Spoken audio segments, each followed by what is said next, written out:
का हम लोग नेक्स्ट वीडियो लेकर आ चुके हैं और यहाँ पे पूरे के पूरे 100 क्वेश्चन देखेंगे। तो आप लोग वीडियो को अच्छे से देखिएगा, बहुत अच्छे लेवल के सभी प्रकार के प्रश्न आपको यहाँ मिलेंगे, तो ज़रूर प्रैक्टिस कीजिए, ठीक है ना।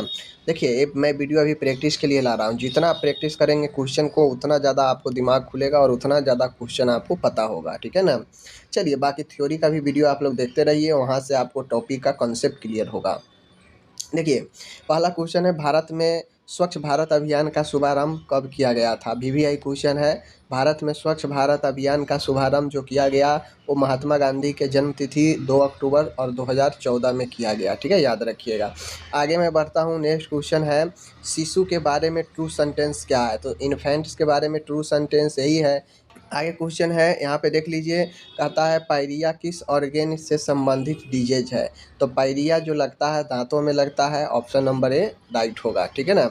आगे बढ़ते हैं, आँखों की सफाई। आँखों की सफाई जो है हमको कैसे करनी चाहिए, इनर कैंटस से आउटर कैंटस की ओर, आउटर कैंसर से इनर कैंटस की ओर, किसी भी क्रम में की जा सकती है, महीने में एक बार करनी चाहिए। देखिए होता क्या है, आँखों की सफाई जब आप करते हैं ना तो आपको ध्यान रखना पड़ता है कि बाहर से अंदर की तरफ नहीं करें। अगर बाहर से अंदर की तरफ करेंगे तो बाहर में जो इधर उधर संक्रमण होगा वो बाहर वाला अंदर की तरफ चला जाएगा, लेकिन अंदर से बाहर की तरफ करेंगे तो अंदर से साफ होते हुए बाहर भी साफ हो जाएगा, ठीक है। तो ऑप्शन नंबर ए होगा। ओके आगे बढ़ते हैं, आगे है, कहता है यहाँ पे कि वर्ल्ड डाउन सिंड्रोम डे कब सेलिब्रेट किया जाता है, ठीक है ना।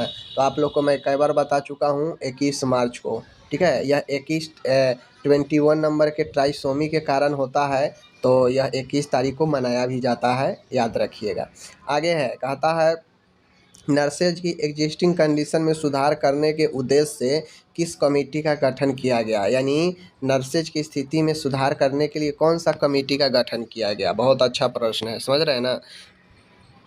तो राइट आंसर क्या होगा, राइट आंसर होगा ए सरोजिनी वर्धपन कमेटी, ठीक है ना। कौन सा, सरोजिनी वर्धपन कमेटी। ओके आगे बढ़ते हैं, आगे यहाँ पे क्वेश्चन आप लोग देखेंगे माय डियर, बहुत ही अच्छा क्वेश्चन है। कहता है कि निम्न में से ब्लड ग्रुप बी के बारे में सत्य कथन क्या है। ब्लड ग्रुप बी के बारे में, तो देखिए जो भी ब्लड ग्रुप होगा उसका एंटीजन केवल उसी का एंटीजन पाया जाएगा, तभी तो हम पहचान पाते हैं कि हाँ ये फलाना ब्लड ग्रुप है। तो इसमें केवल ए बी एंटीजन पाया जाएगा, समझ गए। अगर ए बी के बारे में पूछता तो इसमें ए बी का दोनों का उपस्थित होता है, ठीक है ना। आगे बढ़ते हैं, और जो अपन ओ होता है ओ ग्रुप में कोई एंटीजन नहीं पाया जाता है, ठीक है ना। निम्न में से एग्रानुलोसाइट, ठीक है ना, एग्रेनुलोसाइट प्रकार की डब्ल्यूबीसी है, मतलब एग्रोनुलोसाइट प्रकार की डब्ल्यूबीसी कौन है, ठीक है ना। तो हमसे ये पूछ रहा है, तो इसका राइट आंसर होगा मोनोसाइट। मोनोसाइट एग्रेनुलोसाइट प्रकार की डब्ल्यूबीसी है ये सब। देखिए यहाँ पे देखिए, ए न्यूट्रोफिल, इस्नोफिल, मोनोसाइट, बैसोफिल, ये सब के सब डब्ल्यूबीसी ही हैं, ठीक है ना। लेकिन एक पूछ रहा है एग्रोनुलोसाइट प्रकार की कौन है, तो मोनोसाइट, ठीक है, याद रखिएगा। आगे है, निम्न में से मानव शरीर का कौन सा अंग प्यूटिड ग्लैंड पर कंट्रोल करता है। आपको पता होना चाहिए कि हाइपोथैलेमस जो होता है, द हाइपोथैलेमस या प्यूटिड ग्लैंड से ठीक ऊपर होता है, और हाइपोथैलेमस कंट्रोल करता है प्यूटिड ग्लैंड को कि कब रिलीज करना है कब रिलीज नहीं करना है हार्मोन को, ठीक है। नेक्स्ट क्वेश्चन है, अग्र पीयूष ग्रंथि द्वारा सीक्रेट प्रोलैक्टिन हार्मोन का कार्य क्या है। देखिए प्रोलैक्टिन हार्मोन, इस क्वेश्चन में ही दो आंसर बता दिया, एक तो बता दिया कि एंटेरियर से सीक्रेट कौन होता है, प्रोलैक्टिन हार्मोन, ठीक है, एंटेरियर से प्यूटिड ग्लैंड के। और अब पूछ रहा है कि प्रोलैक्टिन हार्मोन का क्या काम है। यह थायराइड ग्लैंड की वृद्धि के लिए आवश्यक है, यह फीमेल के दूध उत्पादन के लिए प्रेरित करता है, यह बॉडी टिश्यू की वृद्धि प्रेरित करता है, ये मादा में ओवेरियन फुटिकाओं को क्या करता है, ओवेरियन फॉलिकल्स में परिपक्वन में सहायक होता है, ठीक है। तो क्या करता है, तो इसका काम है या फीमेल में दूध के उत्पादन को प्रेरित करता है प्रोलैक्टिन हार्मोन, ठीक है। आगे क्वेश्चन है, निम्न में से ब्लड क्लॉटिंग में हेल्पफुल एलिमेंट कौन है। तो ब्लड क्लॉटिंग में हम लोग जानते हैं पोटेशियम है, कैल्शियम है, तो अपन राइट आंसर कैल्शियम होगा, ठीक है, याद रखना है। आगे बढ़ते हैं, यहाँ पे हमसे पूछ रहा है, बहुत ही अच्छा क्वेश्चन है कि निम्न में से कौन सा छिद्र यानी कौन सा इंस्पेक्टर पर व्यक्ति की इच्छा शक्ति का कंट्रोल होता है, ठीक है ना।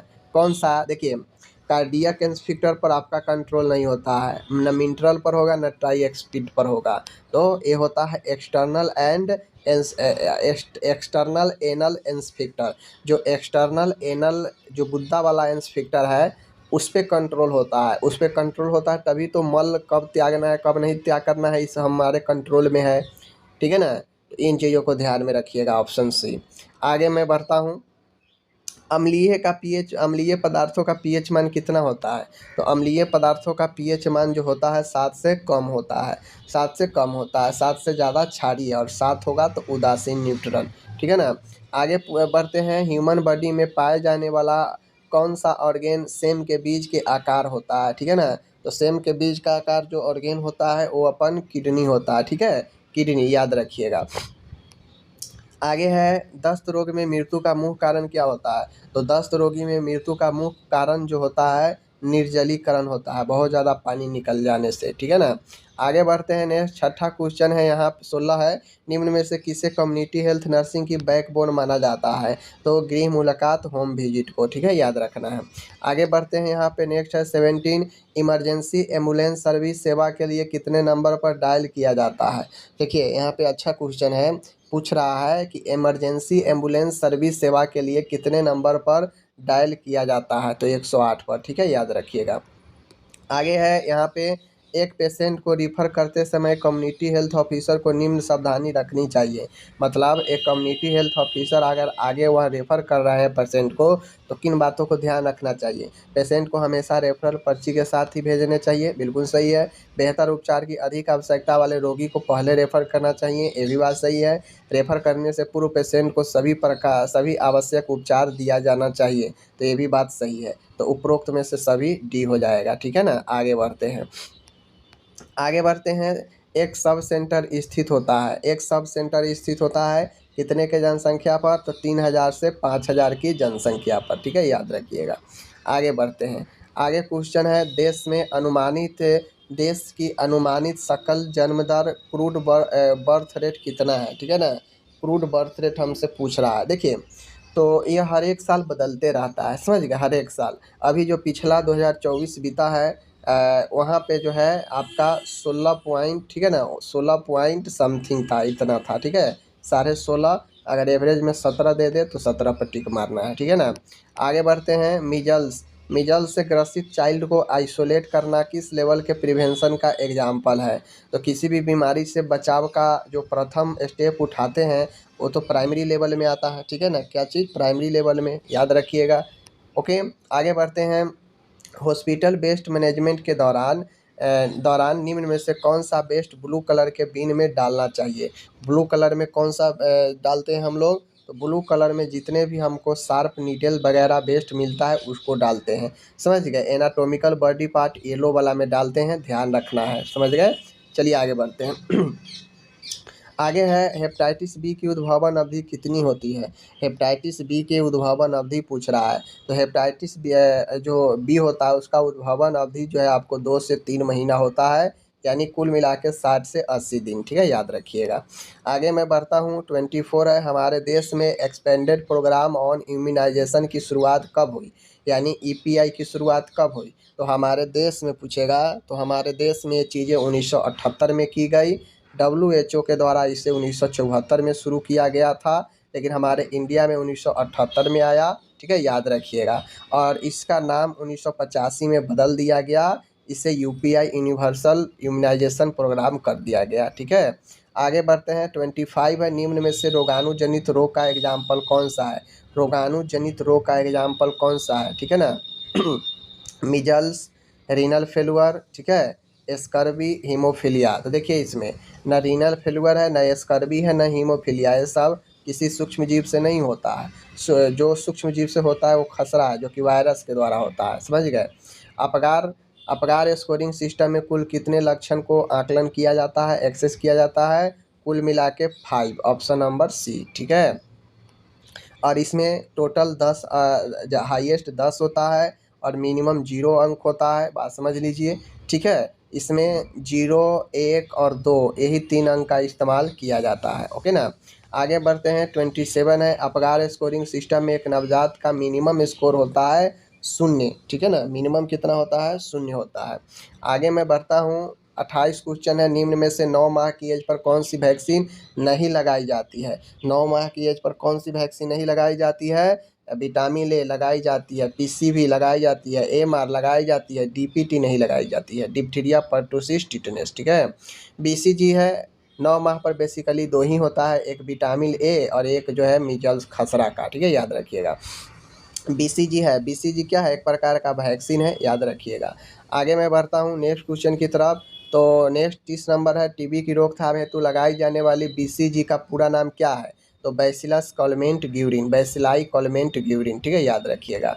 यह क्या होता है? BCG at a birth time दिया जाता है, याद रखने को, ठीक है ना, एट ए बर्थ टाइम याद रखिएगा 0.05, ठीक है ना, 0.05 ml। अगर 1 महीना से ऊपर है तो उसको जो है दिया जाता है 0.1 ml, ठीक है, याद रखिएगा। यह इंट्राडर्मल दिया जाता है और लेफ्ट हैंड में दिया जाता है, ठीक है ना, याद रखिएगा।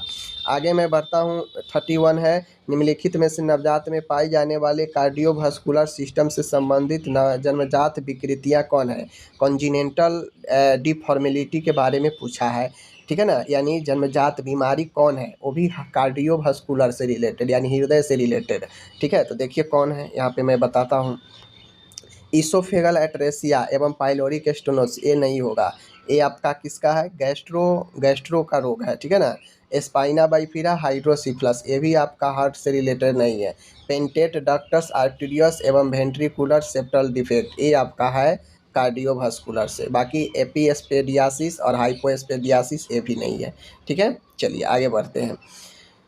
आगे है नेक्स्ट क्वेश्चन है, निम्नलिखित में से बच्चों में नाइट ब्लाइंडनेस होने का कारण होता है विटामिन ए का डिफिशियंसी, याद रखना है। मासिक चक्र की मेंस्ट्रुएशन फेज की अवधि कितना होता है? सब लोग जानते हैं 3 से 5 दिन होता है, ठीक है ना, 3 से 5 दिन होता है। आगे है, निम्नलिखित में से 5 वर्ष से छोटे बच्चों की मृत्यु का मुख्य कारण क्या होता है? तो 5 वर्ष से छोटे बच्चों की मृत्यु का मुख्य कारण जो होता है वो निमोनिया होता है, ठीक है ना, याद रखना है। निमोनिया फेफड़े में सूजन कर देता है। नर में पेनिस का लंबे समय तक इरेक्ट रहना क्या कहलाता है? अगर मेल में लंबे समय तक उसके पेनिस इरेक्ट रह रहा है तो उसे प्रियापिज्म बोलते हैं, प्रियापिज्म बोलते हैं, ठीक है, याद रखिएगा। आगे है, निम्न में से किस पेयर में मेल एवं फीमेल द्वारा यूज लिए जाने वाले कंट्रासेप्टिव डिवाइस इंक्लूड है? मतलब निम्न में से किस जोड़े में मेल एवं फीमेल द्वारा यूज लिए जाने वाले कंट्रासेप्टिव डिवाइस इंक्लूड है? Mala and copper T, condom and NSV, copper T and diaphragm, condom and Mala and. तो देखिए मैं बता दूं यहाँ पे जो राइट आंसर होगा वो अपन सा होगा यहाँ पे डी, ठीक है ना। मेल के लिए आता है पेयर में, मेल के लिए कंडोम और फीमेल के लिए मालायन आता है, तो ये पेयर सही है, ठीक है ना, याद रखिएगा। आगे बढ़ता हूँ, 37 है, निम्न में से नर बाध्यता मेल इनफर्टिलिटी का कारण क्या होता है? यानी जिसको हम लोग बांझपन कहते हैं, तो उसका कारण क्या है? तो देखिए उसका कारण तीनों हो सकता है, क्रिप्टोकिडिज्म भी, ऑर्काइटिस भी और एजुएस्पर्मिया भी, इनमें से सभी। एजुएस्पर्मिया का मतलब होता है कि जो स्पर्म होता है ना, उसमें जो आपका मतलब जो स्पर्म में जो सीमेन होता है उसका बहुत ही संख्या कम होना, ठीक है ना, याद रखिएगा। ऑर्काइटिस होता है टेस्टिस का इन्फ्लामेशन, ठीक है ना, याद रखिएगा।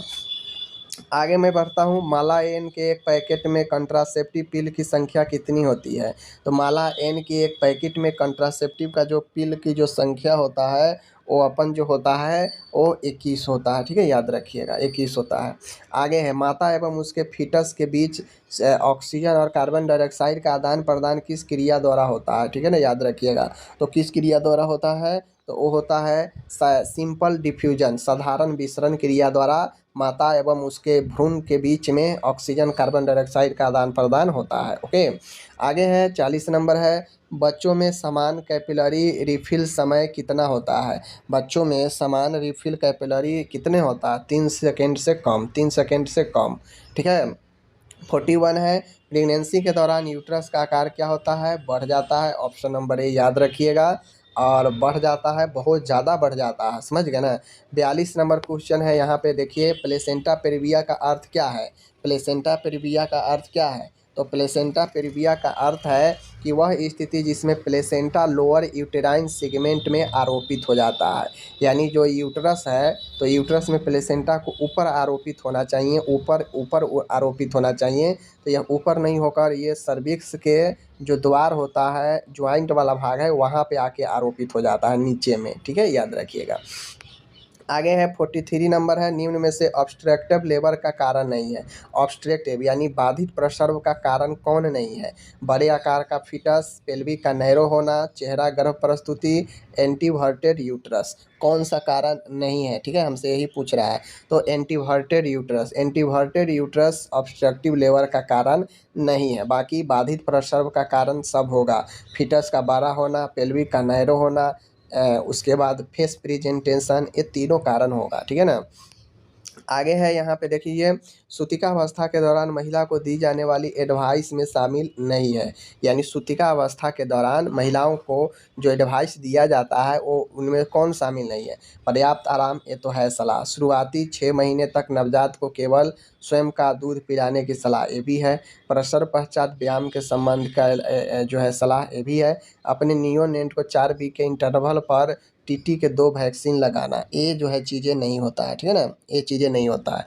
ये टीटी का जो 2 वैक्सीन है प्रेग्नेंट वुमेन को लगता है, ना कि बच्चे को लगता है। ठीक है, याद रखिएगा। आगे मैं बढ़ता हूँ, यहाँ पे आप सभी देख सकते हैं, निम्न में से प्रेग्नेंट वुमेन में यूज में ली जाने वाली एंटी हाइपरटेंसिव दवाई कौन सी है? ठीक है ना, बहुत ही अच्छा क्वेश्चन है। तो क्वेश्चन है, कहता है कि निम्न में से प्रेग्नेंट वुमेन जो यूज करती है एंटी हाइपरटेंसिव दवाई, इनमें से कौन है? देखिए, लैसिक्स भी आपको जो है हाइपरटेंशन को कम करता है, समझ लीजिए। लेकिन और मैग्नीशियम सल्फेट दौरा पड़ने पर उपयोग किया जाता है। लेकिन nifedipine is the right answer, option number C. आगे मैं बढ़ता हूँ, 46 है यहाँ पे, NHFS। NHFS की फुल फॉर्म क्या होती है? NHFS की फुल फॉर्म क्या होती है? तो NHFS की फुल फॉर्म क्या होती है? तो वो अपन इसका फुल फॉर्म जो होगा वो होगा national family health survey. National family health survey याद रखना है। ठीक है ना। आगे है यहाँ पे क्वेश्चन, निम्न में से फीटल स्कल में पाए जाने वाले अग्र फ्रंटले का निर्माण किस सूचर द्वारा होता है? तो जो अग्र फ्रंटले है उसका निर्माण जो होता है माय डियर, वो कौन से होता है? वो आपके अग्र, देखिए यहाँ पे अग्र फ्रंटले का निर्माण किस सूचर द्वारा होता है?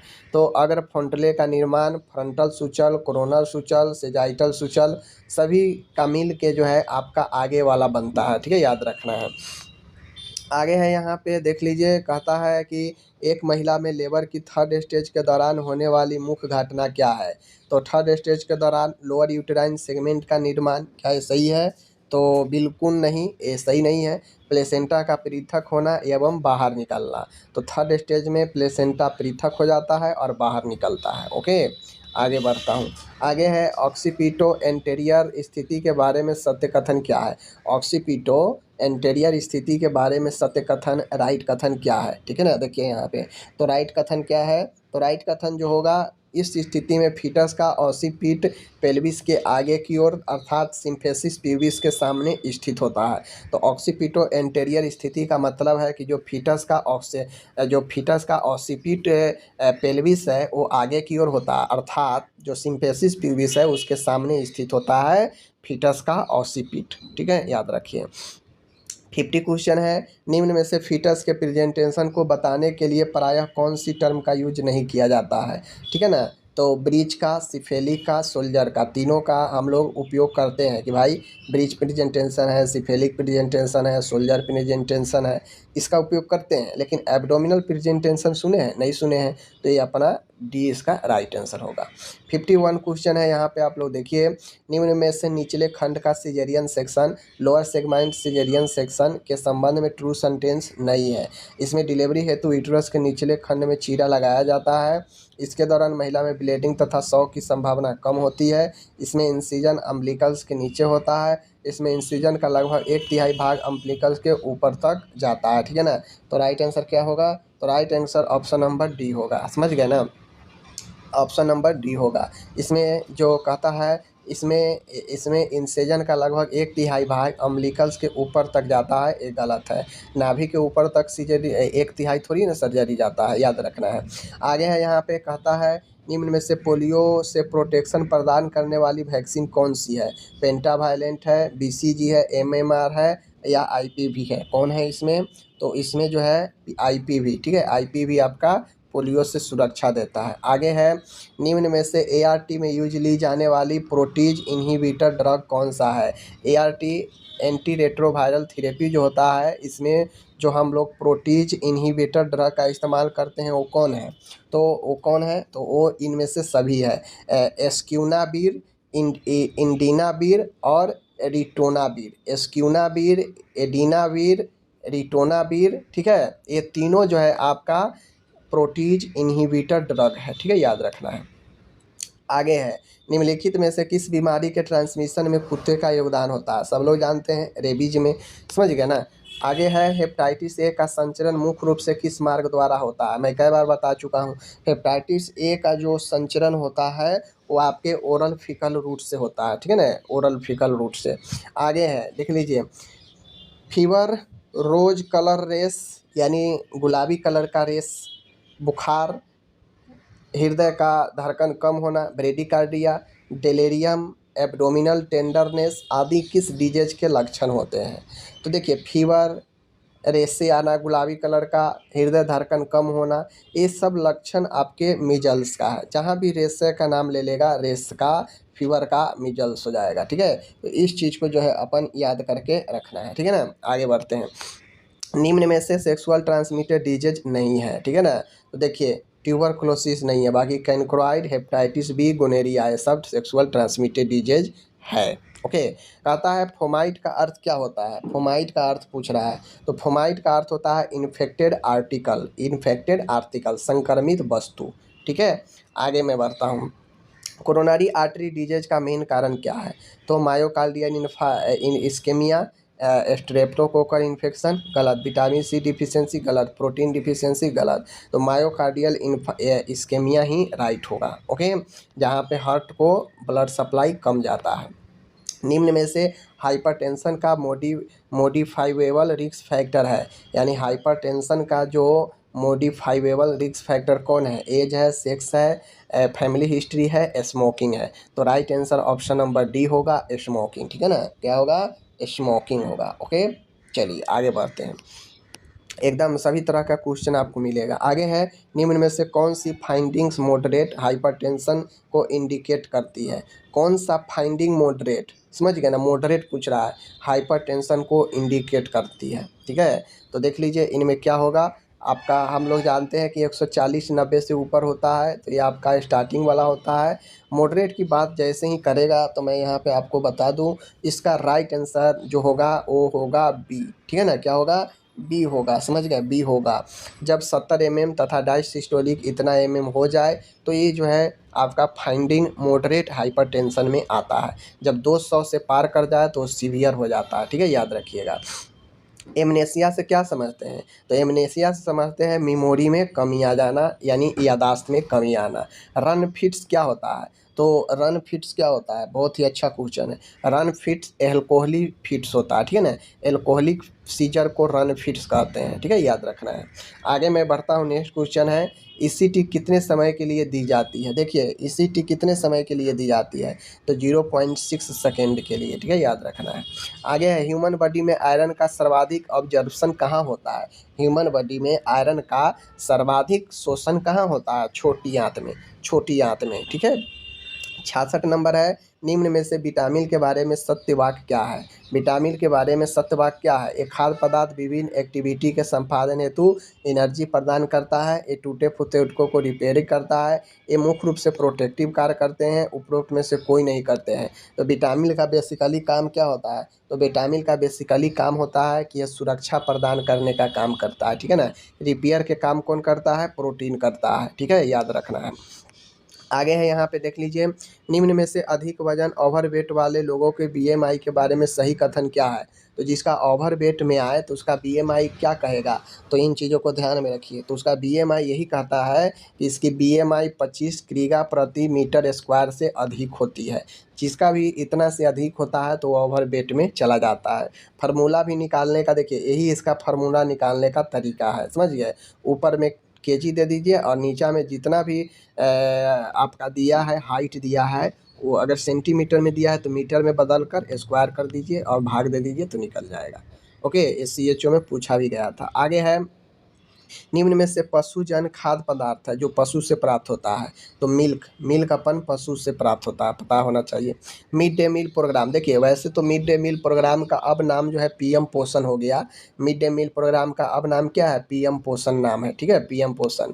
देखिए मिड डे मील जब स्टार्टिंग हुआ ना तो कुछ स्टेट में इसे जो है 1961 में स्टार्ट किया गया था, समझ गए, 1961 में। लेकिन आगे चलकर इसे जो है 1995 में व्यापक रूप से शुरू किया गया। तो ये देखना है ऑप्शन में आपका क्या दिया है, 1961 दिया है या 1995 वाला पूछ रहा है। तो अगर जो हिसाब से पूछेगा टिक मार दीजिएगा, बात समझ रहे हैं ना। चलिए ये हो गया, अपन आगे बढ़ते हैं। आगे है, यहाँ पे देख लीजिए 70 क्वेश्चन है। आप 6 माह के बच्चे के विकास का आकलन कर रहे हैं, समानता निम्नलिखित में से आप क्या उम्मीद कर सकते हैं। 6 महीने के बच्चा है और आप उसको ये आप ऑब्जर्व कर रहे हैं उसके विकास को, तो आप उसमें क्या परिवर्तन देख सकते हैं, समानता क्या देखना चाहिए। बच्चा छोटे वाक्य बोल सकता है, बच्चा चम्मच से स्वयं खाना खा सकता है, गलत। बच्चा स्वयं बैठ सकता है, बच्चा स्वयं उठकर खड़ा हो सकता है। क्या कर सकता है 6 महीने की उम्र पर, तो 6 महीने की उम्र पर बेसिकली बच्चा स्वयं बैठना शुरू कर देता है, ठीक है ना, याद रखिएगा 6 से 8 महीने में। जब कंगारू मदर केयर KMC प्रदान की जाती है तो वह कम से कम कितने समय तक प्रदान की जानी चाहिए। देखिए कम से कम कितनी देर तक, तो कम से कम 6 घंटे तक प्रदान करनी चाहिए, ठीक है ना। ग्लासको कॉमा स्केल में मैक्सिमम स्कोर हो सकता है, मैक्सिमम स्कोर कितना हो सकता है, तो मैक्सिमम स्कोर 15 हो सकता है, ठीक है, याद रखना है। आगे बढ़ता हूँ, निम्न में से हॉट एप्लीकेशन का इफेक्ट क्या है। तो हॉट एप्लीकेशन क्या करता है, ब्लड फ्लो को बढ़ा देता है, ठीक है ना। तो इन चीज़ों को ध्यान में रखना है। मेटाबॉलिक रेट को बढ़ा देता है, कैपिलरी परमिएबिलिटी को कम कर देता है और ब्लड वेस्कोसिटी कम हो जाता है, ठीक है ना। तो 73 का राइट आंसर क्या होगा, 73 का अपन राइट आंसर होगा ब्लड विस्कोसिटी को कम हो जाना है, यही इसका इफेक्ट है, प्रभाव है, ठीक है ना। आगे है, विस्कोसिटी कम होगा तब ना उसका फ्लो ज़्यादा होगा। सर्जिकल इंस्ट्रूमेंट के स्टेरलाइजेशन की मोस्ट इफेक्टिव विधि इनमें से कौन सी है। सर्जिकल इंस्ट्रूमेंट है उसको स्टेरलाइज करना है तो सबसे प्रभावशाली विधि कौन सी होगी, तो सबसे प्रभावशाली जो विधि होगी वो ऑटोक्लेव होगी, ऑप्शन सी, ठीक है ना। चलिए आगे बढ़ते हैं। 75 क्वेश्चन है, पायरोसिस से आप क्या समझते हैं। तो पायरोसिस से आप क्या समझते हैं, बोलिए क्या समझते हैं पायरोसिस से। तो पायरोसिस से आपको यही समझना चाहिए कि ईसोफेगस में बर्निंग सेसेशन होता है, जो आहार नाल है उसमें जलन टाइप से होगा, वो पायरोसिस होता है, ठीक है ना। आगे 76 है, हियर देख लीजिए, हॉर्सनेस ऑफ वॉइस का मीनिंग क्या है। हॉर्सनेस यानी घोड़े की जैसे कि आवाज़ आ रहा है, तो उसको क्या हम लोग समझते हैं, उसका क्या अर्थ है। तो देखिए उसका अर्थ यही है कि आवाज़ में घड़घड़ाहट आना, हॉर्सनेस ऑफ वॉइस, ठीक है ना। आगे बढ़ते हैं। 77 है, लेबरेंथाइटिस है। लेबरेंथाइटिस क्या है, लेबरेंथाइटिस क्या है ये हमसे पूछ रहा है।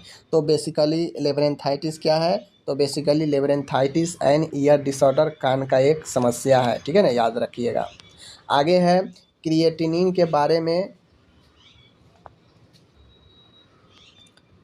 तो यहाँ पे पूछ रहा है क्रिएटिनिन के बारे में सही वाक्य कौन सा है।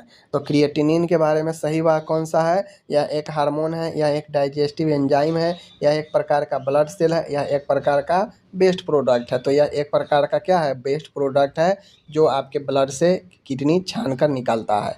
लेबर रूम का तापमान कितना होना चाहिए, तो लेबर रूम का तापमान 20 से 24, 28 से 30, 26 से 28, बी, ऑप्शन नंबर बी, ठीक है। एवरेज 25 होता है लेकिन यहाँ पे ऑप्शन में 26 से 28 होगा, ठीक है ना। तो ये चीज़ें हो गया। आगे बढ़ते हैं।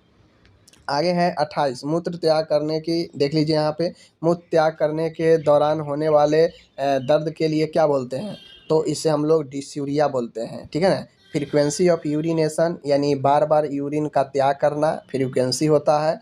ठीक है ना। एनुरिया मतलब बिल्कुल यूरिन नहीं होना। आगे बढ़ते हैं 81 है बढ़ती हुई उम्र के कारण होने वाला हियरिंग लॉस क्या कहलाता है। देख लीजिए बहुत अच्छा क्वेश्चन है। बढ़ती हुई उम्र के कारण अगर हियरिंग लॉस हो रहा है तो उसे हम जो कहेंगे प्रेस बाइसाइसिस कहेंगे, प्रेस बाइसाइसिस कहेंगे, याद रखिएगा, ठीक है ना। आगे बढ़ते हैं 82 है एक घाव की पट्टी करते समय किस बात का ध्यान रखना चाहिए।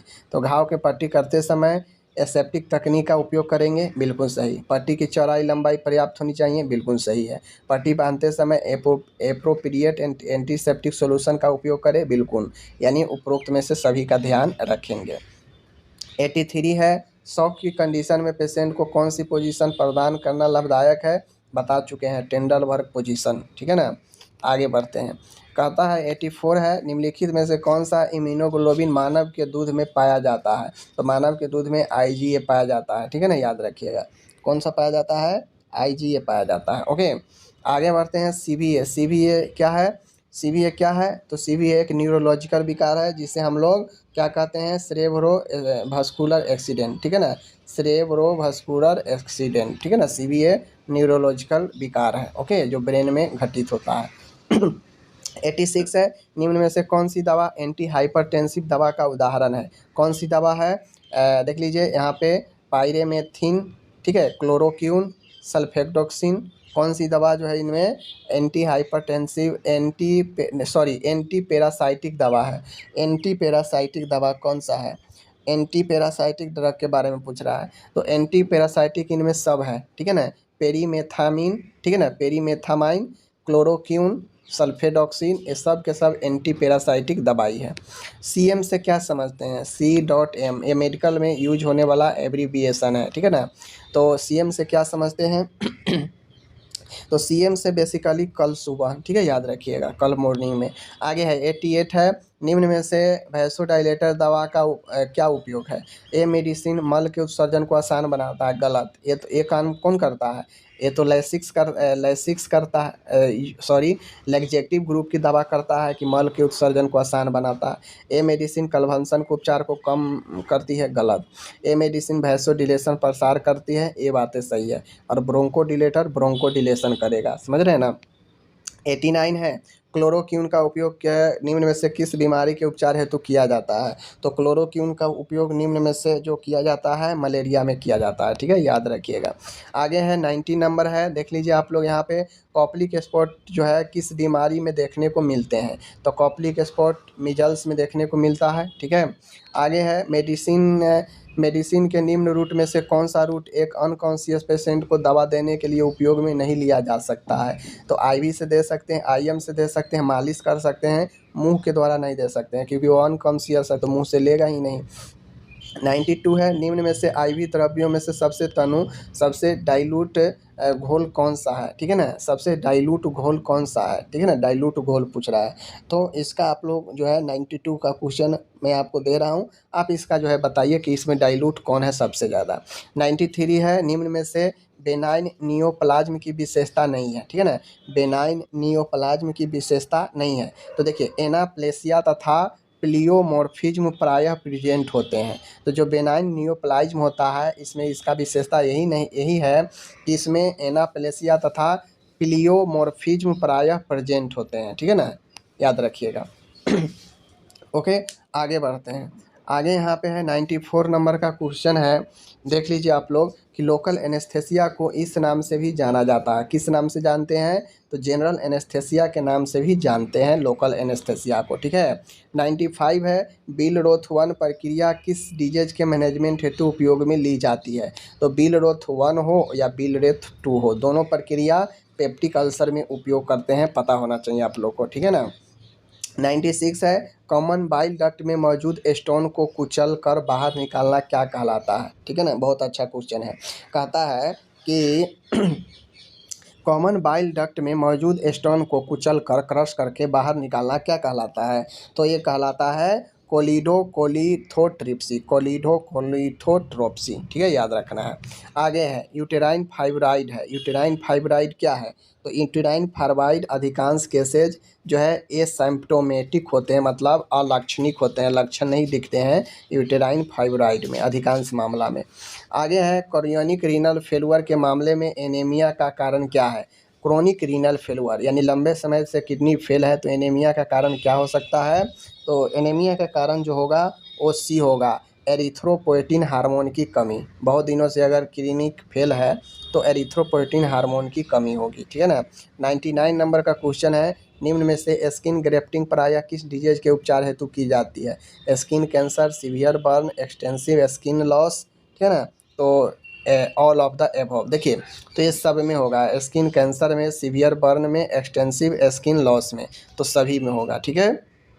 आगे है 100 क्वेश्चन है और लास्ट क्वेश्चन है कि एक कम्युनिटी हेल्थ ऑफिसर को रिकॉर्ड लेखन के दौरान निम्न में से किस सिद्धांत को ध्यान में रखना चाहिए?